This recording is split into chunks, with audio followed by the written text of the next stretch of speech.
नया चैनल लाने से पहले हमने आपसे पूछा कि आप उसमें क्या देखना चाहते हैं। आपने कहा सत्ता से सीधे और तीखे सवाल।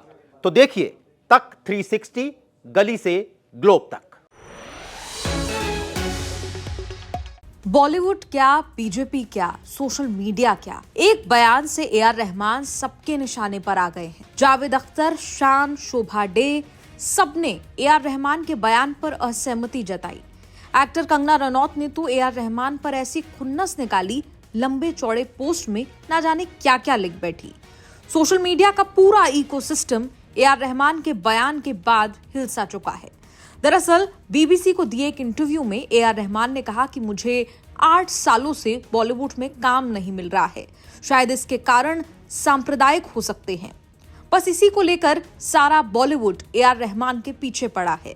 पूछा जा रहा है कि ए आर रहमान ने सांप्रदायिक शब्द का जिक्र क्यों कर दिया। सोशल मीडिया पर भयंकर बहस छिड़ी है।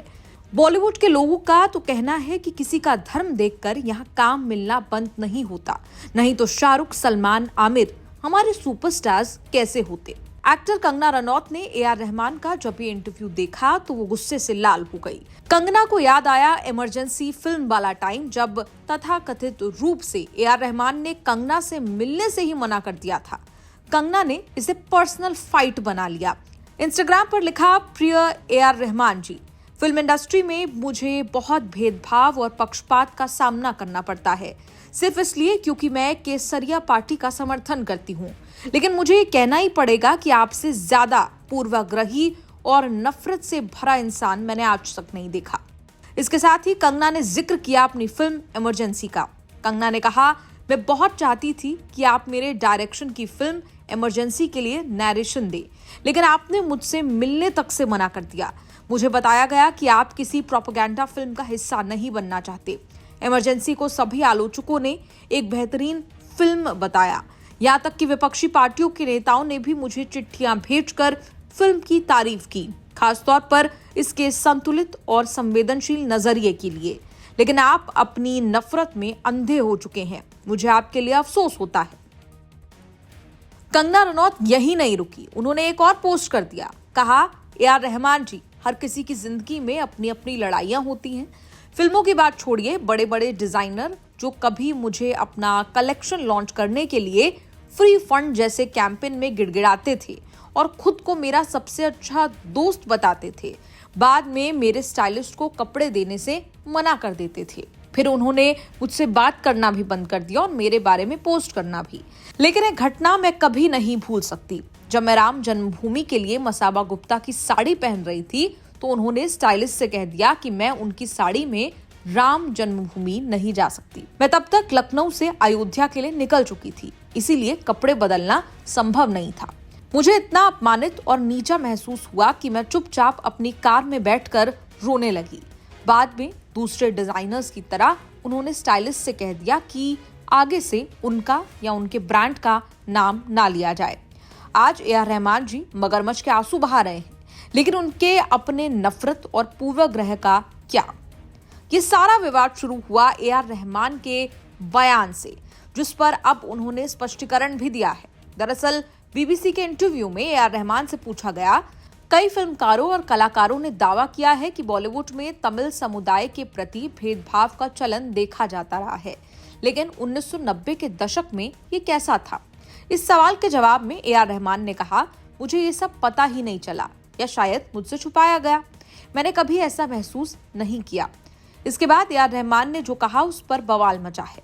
ए आर रहमान ने कहा, पिछले 8 सालों में शायद सत्ता का बदलाव हुआ है और जो क्रिएटिव नहीं है वो फैसले ले रहे हैं।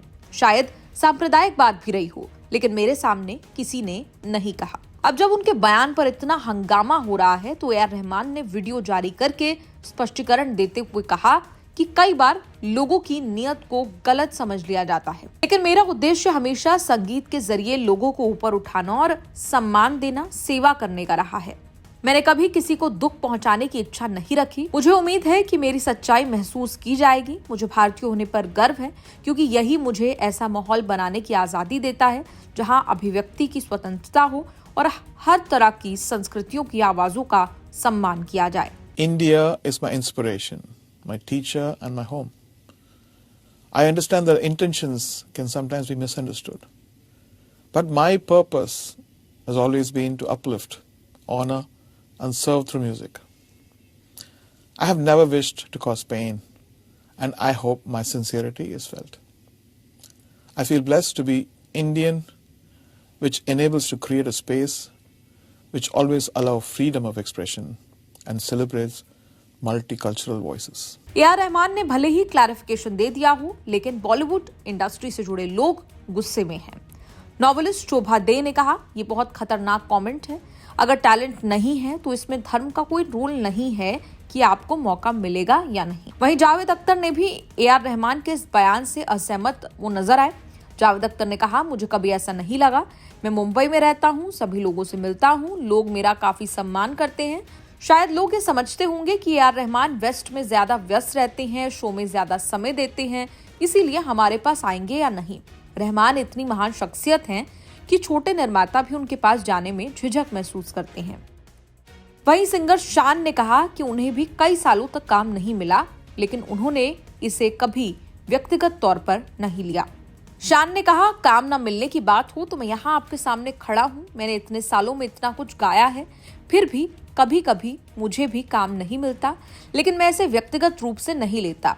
हर किसी की अपनी सोच, अपनी पसंद होती है। हमें कितना काम मिलेगा ये हमारे हाथ में नहीं है। जो भी काम मिले उसे अच्छे से करना चाहिए। रहमान को भी जो भी काम मिलता है उसमें उनकी खास शैली झलकती है। वो एक बेहतरीन संगीतकार हैं। उनके प्रशंसकों की संख्या कम नहीं हुई बल्कि बढ़ रही है। मुझे नहीं लगता संगीत में कोई सांप्रदायिक या अल्पसंख्यक पहलू है। अगर ऐसा होता तो पिछले 30 सालों के हमारे 3 सुपरस्टार जो अल्पसंख्यक समुदाय से हैं इतनी तरक्की नहीं कर पाते। आपका ए.आर. रहमान के बयान पर क्या कुछ कहना है? कमेंट्स में लिखकर बताएं। न्यूज़ तक ब्यूरो।